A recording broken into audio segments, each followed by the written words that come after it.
Okay, thanks, Julie. Yes, I'd like to just introduce our next speaker. Peter Rowe is the General Manager and Business Operations for Vision Super. Vision Super is the fund that covers local government in Victoria. Peter has over 30 years' experience in superannuation, including many years dealing with internal and external insurance arrangements. In his role, Peter is responsible for the administration and self-insurance of all their plans, and that includes defined benefit, defined contribution, as well as a range of post-retirement products. He's also responsible for the company's superannuation administration system. Previously, Peter has worked as Development Manager with UniSuper and as the Executive Officer of the SA Local Government Superannuation Fund. He's also been invited to join the Superannuation Insurance Symposium Planning Committee and is the Chair of the Victorian Division of the ASFA Executive. Please welcome Peter to the podium. Thank you.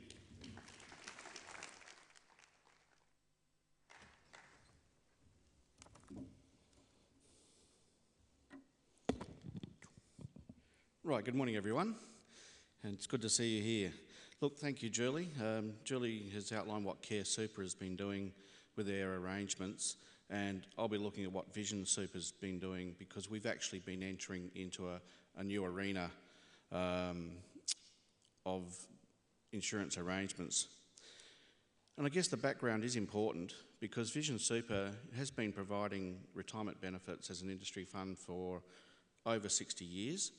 And we've been self-insuring benefits for over 40 years, so very different from your traditional industry fund model. Now, up until 1994, we had a defined benefit arrangement in place, and the insurance that was provided through that was actually pretty good cover. But with the closure of that scheme, all new entrants came into an accumulation style plan, essentially an SG scheme. And you're starting off with a 3% contribution rate. Insurance was now a different issue for us. We actually did continue to self-insure our DC arrangements, and we went through a few reviews, which I'll talk about a bit later. But more recently, we decided we wanted to introduce income protection. Now, at the same time we were looking at income protection, we're also looking at our licence to have a public offer division operating. Unfortunately, with APRA, they've basically said if you have public offer members, it's got to be external insurance. Now, we didn't want to give up what we had running successfully for 40 years, so that delayed the implementation of IP cover until we actually sorted out the new structure for Vision Super. So we're still continuing to self-insure a lot of our members, but there are new arrangements now in place. Whoops, sorry about that. Okay, from January this year, we commenced our rollout of our new arrangements.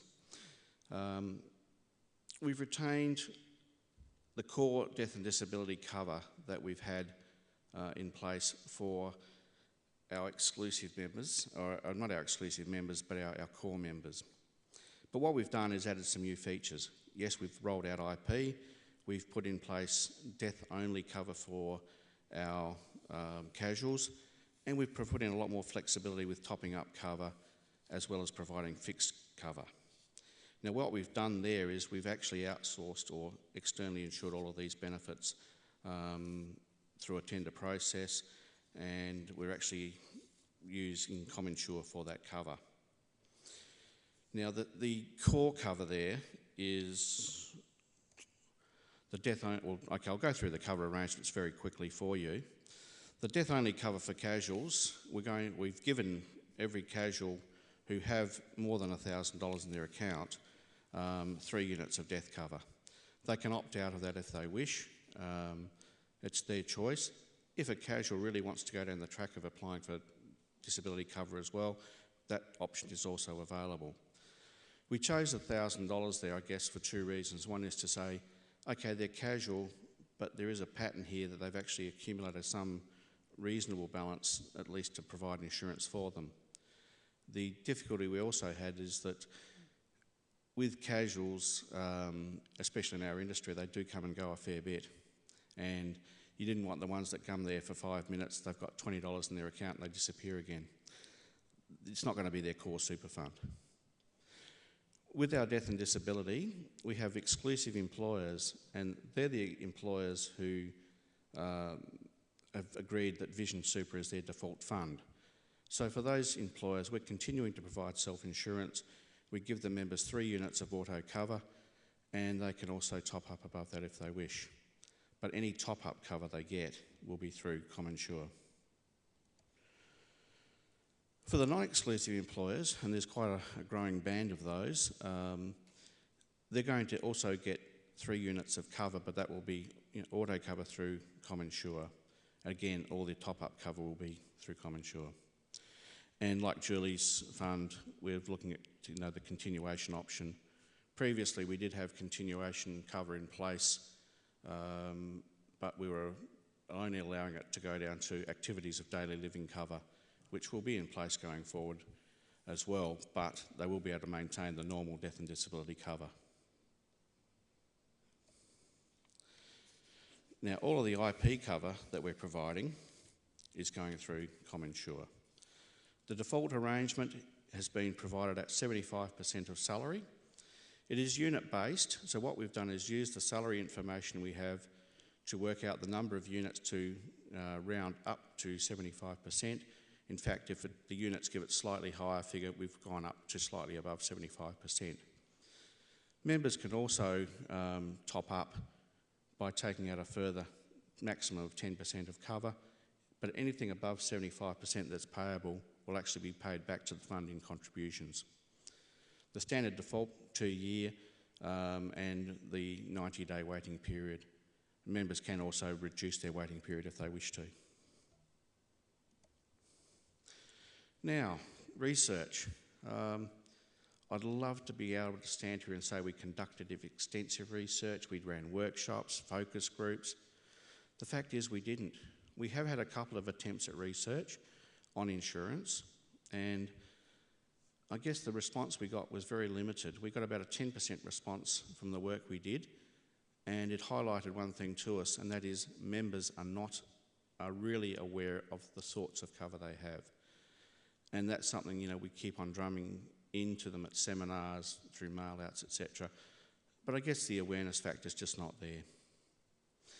We also undertook a survey of employers to find out, whether there was a level of interest that through EB negotiations they would look at introducing income protection for their workforce. Again, we know that some had done that already in our industry, but the response was incredibly low. So I guess that is indicative of what we've seen elsewhere, that insurance is really not that high on the agenda.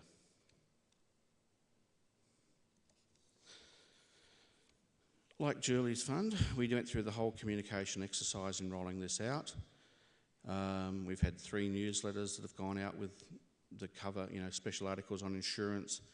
We've written individual letters and forms and insurance brochures to those members whose arrangements were changing.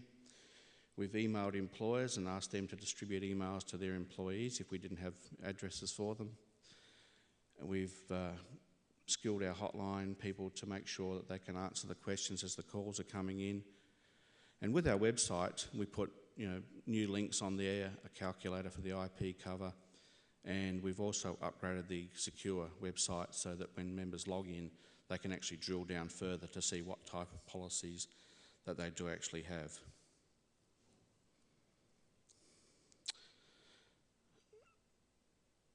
I guess one of the things we look at is the adequacy. And when you look at that, you think, well, that's so typical, isn't it? People don't worry about insurance until it's too late.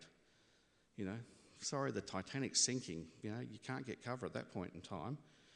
And I think that is one of the issues we do face. And it is about the behaviour of members. Now, in our trustees addressing the query of adequacy, we had that long history of defined benefits. The cover, as I said, was pretty good. The maximum cover would have been about 8 times salary for a member. And there were other arrangements for short-term disability or even medium-term disability. we could actually approve payments, and that could go on for several years if need be. So it was pretty flexible arrangements, and all of a sudden we were taken out of that arena and put into a very basic SG arrangement. And the trouble you have there is, even at 9%, any premiums you take out of that affect the long-term savings. And I think the problem we face is that superannuation is all about retirement benefits. The death and disability benefits are ancillary benefits that are there to be paid if and when a person is unable to work through to retirement. Unfortunately, in a lot of cases, that cover is too low to deliver the right levels of protection that people do need. Now, what we've done is make sure that every 3 years we conduct a review of our insurance arrangements. We monitor the premiums, the level of cover, the reserves, although we do actually monitor reserves quarterly as well. Just making sure that we have adequate protection there for our members. And I guess that's why we've been able to do it successfully for so long, because we do manage it. Now, through those reviews, we've actually had a couple of things that have done. We've actually looked at increasing the level of cover. We started out with a base level of cover of $50,000 for one unit, at $1 unit, but gradually we've increased that through to now one unit is worth $87.5. But that by itself really still doesn't give a member adequate protection. So in the transition over the years, we've actually increased it from 1 unit to 2 units, and now it's sitting at 3 units. So, if a member joins day one, their cover's going to be just over $250,000, which sounds good, but is it really that good? All of the units we're talking about here, we talked about auto cover. Members do have the option to opt out. The actual opt-out rate is fairly low, and usually when they do advise us they're opting out, it's because they've already got cover elsewhere. So we don't feel that uncomfortable if they do opt out, because at least they've thought about their decision. Now, with the IP cover that we rolled out, that was actually on an opt-out basis as well.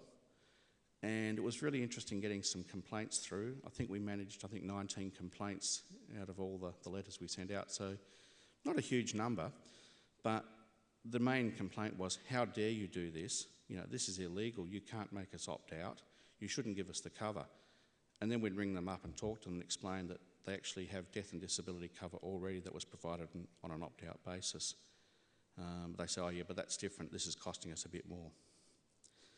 But I think, an opt-out approach has been better for getting more members covered, because unfortunately, if it's voluntary opt-in, the take-up is very much lower. I guess, yeah. When you're looking at the adequacy of insurance, these figures here are just statistics which we've extracted, and they say the average person should have $600,000 worth of cover. Now, we've said we've got about $250,000, so there's still a big gap. And I think the second point there is the $220,000 mortgage. Now, the difficulty we have is we're providing insurance that might pay out the person's mortgage. Years ago, banks would insist on mortgage insurance, and then, your super was still left there for retirement purposes. However, that seems to have gone by the wayside. Some of the challenges we're facing, the big one is getting members engaged. And I guess it's a bit of a thing. I used to always think that life insurance was a bit strange. You're betting with the insurer about whether you're going to die or not. And if you want to collect the jackpot, you have to die. And, people think that way, and you think, well, how are they going to get engaged? Besides which, when you're younger, you're immortal. It'll always happen to somebody else. I think I fit the Gen D, the baby boomer mould. I've got 2 sons, they're in the Gen Y, and getting them to think about insurance is pretty hard. It's only in the last 12 months they've even thought about it. One, because he's now a father and he's thinking about his family. The other one now is working in financial services and suddenly thought, oh, hang on, this is something I've got to think about. All of their mates, forget it, don't want to know about it. What we're trying to do, though, is also approach it by segmenting our database. We're trying to target members, looking at salary levels, looking at age profiles, looking at what sort of SG contributions we've got coming through from them. And that adds complexity, and it means the offering we've got has become reasonably messy, but hopefully in doing that, what we're trying to do is spread the cover so that members are getting more appropriate cover to suit their circumstances. I know yesterday at the insurance session, I think Phil was very much promoting opt-out because it's great for insurance companies, but it is actually good for members because they can get cover that they probably wouldn't bother to take out otherwise. And it also does help with getting auto acceptance of those people without underwriting. So that is a very good feature. Unfortunately, if you've got low-paid members, sometimes, taking out that bit extra from their retirement savings is going to hurt a little bit. But it's that balance between trying to get them the cover they need and the retirement savings they need. We also had a big challenge because we've been internally insured for so long, we've got all our procedures in place, and we've had to now work with ComInsure to develop some new processes and new procedures. The one thing I want to make it clear to our members is that when they apply for a benefit, they're applying for a benefit from the fund, and we want to try and help them manage that process. And of course, if they get knocked back, we'll blame the insurer, but that's another story. Shouldn't say that.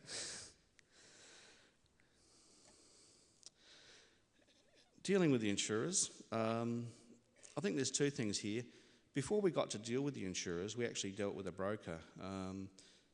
In the past, I'd actually run some insurance tenders in previous roles and one previous insurance tender with Vision Super. And I thought, yeah, look, I know what to do. But when it comes down to it, yeah, look, I understand the issues, but they're more in touch. The brokers are far more in touch with the market than we are. Now, we've used IFS insurance broking. They know all the insurers. They're also up to date with what's happening in the emerging trends, what other funds are doing with their cover. So we actually have a point of comparison to look at as well. Because insurance is about providing members protection, but there is also an element that, as a fund, you want to be competitive in the marketplace as well. And quite honestly, the amount of work that has gone into our insurance process has been, I guess in an enormous sense, a very large job in itself because we did have complexity with our self-insurance. But when we've been dealing with the insurers, the key points, Julie mentioned some of the issues before I decided to look at some others. Agreeing with definitions, because we still have some self-insurance arrangements in place, it was very important to map out definitions to get consistency wherever possible. We wanted that flexibility in underwriting that we've always had, and getting insurers to work with a fund that was going to continue some self-insurance arrangement, which was challenging. 5 years ago, none of the insurers really wanted to talk to us, but at least we now have got that operating. And the final one, empathetic approach to claims. We always try and deal with our members in a sensitive manner. They're going through a very difficult time. They're often coming out of a very messy workers' comp case. They're people at the end of the phone. They're not members, they're not numbers, they're people. So we've always had that approach, and we've got to ensure that continues on. A couple of other issues which I will just touch on briefly is premiums. Now this poor bloke wants to get some cover, and you look at the prices. And I guess what I'm looking at here is in getting cover for members, you want to get something which is appropriate, and I guess for the funds providing insurance through group arrangements, it is a heck of a lot cheaper. Now these might be a little bit hard to read, but what they're highlighting there is, for industry funds, we're doing a pretty good deal out there in the marketplace, if you're comparing that to the retail market. I know one of our members decided that he was going to test us out on our premiums. He rang up and he went through another insurer and came back and said, I'm going with you guys. The premium was going to be 10 times more than what we were charging. And that's a pretty stark contrast. I guess, summarising now, John, I'll finish up for you. I know I'm standing between you and morning tea, so I've got to finish up. But in summary, there are very low levels of interest in insurance. It's gradually changing, and many funds are providing leadership by looking at trying to improve the benefits that their members get, but we still need more work to be done. And I think the insurers can also play a part in this. The insurers are now going to make a fair bit more money out of the members. I think some of that could come back in the form of education campaigns. So I guess I'll throw down that challenge to trustees to ask the insurers to do that. But thank you, John, and thank you, audience. Okay. Can I get this mic on, thanks? Okay, we'll throw the floor open to questions now. We have one microphone down the front here if you'd like to indicate if you have a question. Anne-Marie will bring it up to you.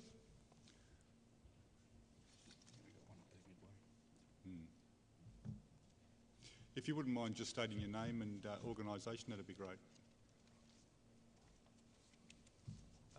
It's Jeff Humphreys, and my views are personal, I guess. So I just wanted to comment on the issue of adequacy and the default cover, because what we're doing, as we know, is pretty well forcing people into a level of default cover. And that's because people don't opt out. We give them lots of options to opt out, to increase, etc. But in the end, most people end up in the default cover. I think with adequacy, we've got to be a lot more careful on how we design that default cover. We can't just take the old affordability model and just keep increasing it. That's the wrong thing to do. And when you look at, if you go back to first principles and look at what's adequate cover, you actually find, for example, that death cover for the young who have no dependents is not appropriate at a high level. And you find that income protection cover, particularly long-term income protection cover, is what is adequate cover for disability. And I think you also find that you separate the amount of death cover from the amount of TPD cover. They're two different issues. I just want to comment particularly from the point of view of the young, and we've got to be very careful forcing them to have very large amounts of cover. My son joined a fund that was compulsory for him at the age of 18 or 19, and he was given $350,000 of death cover. Now that, for my son, he won't have any dependents for many, many years, I suspect, but he still had to go through the process of saying, what do I do with this, Dad? And I said, well, you need to get out of that because you don't have dependents, you don't need that. To the credit of this fund, they did offer income protection. So it's not all bad news, but I think we have to be very careful with these young people particularly. And then we got the bad publicity on Saturday in the press where insurance was blamed for some effectively casual people losing their account balance. Their tax-free, what would have been tax-free income, if they'd been allowed to keep it, was eroded to pretty well zero by putting it into a super fund. But the publicity was because of insurance, and it was because we force opt-out insurance on people. So maybe there's some issues there that the panel could comment on. Do you want to do more? Well, I agree with much of what you've said, and so I guess it's partly the way the insurers work, that it's when you join the fund that you need to get the cover, because if you opt out, you then want cover at a later date, you're going to have to go through an underwriting process. So that's the way it works. Now, I suppose one of the things we have considered is having sort of different age-based defaults that, you know, as you say, an 18 or 19-year-old, perhaps we should start off with one unit and then build up the units as people get older. But again, that does add to the issue of complexity and people understanding the whole cover story. So... Yeah, look, I'll just add my comments there. Look, I tend to agree, and that's one of the things we're looking at with segmenting the membership database, to say, trying to match the sort of cover people do need to what their circumstances are. And again, as I mentioned, my own kids, like one with a family, he's got a very different need to the other one who's single with no real debts. Do they need the same cover? Not really. But it's the funds are trying to get into a situation where we can provide that flexibility. Unfortunately, we're coming from generally the industry's coming from a very low base where you've built up from 3 up to 9%, And so the affordability question for the members has been a big issue. We are now starting to get back to where we should have been, and where I've come from, where we did provide long-term income streams to people who are disabled as opposed to massive lump sums. So I don't disagree with your comments, but I think you'll see it's going to evolve rather than happen overnight. But it is starting to happen. Okay, thanks. Next question. Up the top there, yep. Chris Warren from Just Super. I wonder whether we should perhaps take this to the next point, to the next level, which is we should ask ourselves, why do we provide insurance at all?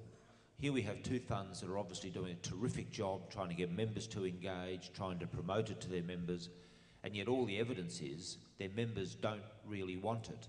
That the proportion of members who actually want insurance from us is actually quite small, and all funds say almost all members, those that haven't opted out, are on the default cover. That means we can't do a good job of providing insurance. And I often wonder, why is it that we stick to this tradition of providing life insurance, which is part of the residue of when all super funds were defined benefit funds. And I wonder whether these particular funds have ever given any thought to, well, why do we actually do this, or are we just continuing to flog a dead horse trying to continually promote this to members? Well, I think we're doing it because we are thinking of their interests. It's very tragic when you are considering death claims and there's no insurance there, and you're perhaps paying out a widow with children, $10,000 or $20,000 that might be their account balance. So although we are focused on retirement, I think the reason we provide insurance is because some people aren't going to make it. And I think in the whole industry we take a little bit of a paternalistic approach and realise that members aren't going to necessarily think about these issues for themselves. So what can we do that is in their best interests? Yeah, and look, I think funds also have a responsibility not just to members but to dependents as well. I think that's pretty well enshrined. And let's face it, the premiums that we can get the cover for are going to be a heck of a lot better than what a member can buy out in the marketplace. And I guess you've got to balance the greater good of members across the whole spectrum. There are individual cases that don't quite fit, we accept that, but I think on balance it isn't an industry we have been in forever, and I think I'd be disappointed to see us walk away from that responsibility. Okay, we'll take one last question. We'll take this question over here. Oh, sorry, we'll take two. Okay, we'll take this one first, and then we'll take one over here, and then we'll wrap up the session. Thanks. I'll make mine quick. Joe Ferrugia, Catholic Super. I relate to you, Peter, about self-insurance. We were self-insured for 30 years and had to change for the same reason as you. I'm just wondering, just regarding engaging with members, there's a bit of a new evolution now where you can actually do online underwriting and online claims, and effectively with the member dealing directly with the insurer too. So it's sort of can you just maybe give a comment on the pros and cons of that? Look, I'll pick this one up, Joe. I guess our view is that we want to maintain the relationship with our members. So we think that's very important for a start. But with underwriting, what we've tried to do there is to get our AAL's automatic acceptance levels as high as possible so that we minimise the amount of underwriting required. Okay, we'll just take the last question now and then we'll wrap up the session. Hi, I'm Stephen Shaw from Investment and Technology magazine. I was just thinking, given the the lower engagement of members and the paternalistic approach of the funds, do you think the resources would be better directed towards developing these age-based defaults rather than continuing to spend on education? Oh, well, I think we still need to educate people. Maybe we should be doing both, but I don't think we should give up our education objectives, because it's part of educating them about superannuation and getting people to think about their lives generally.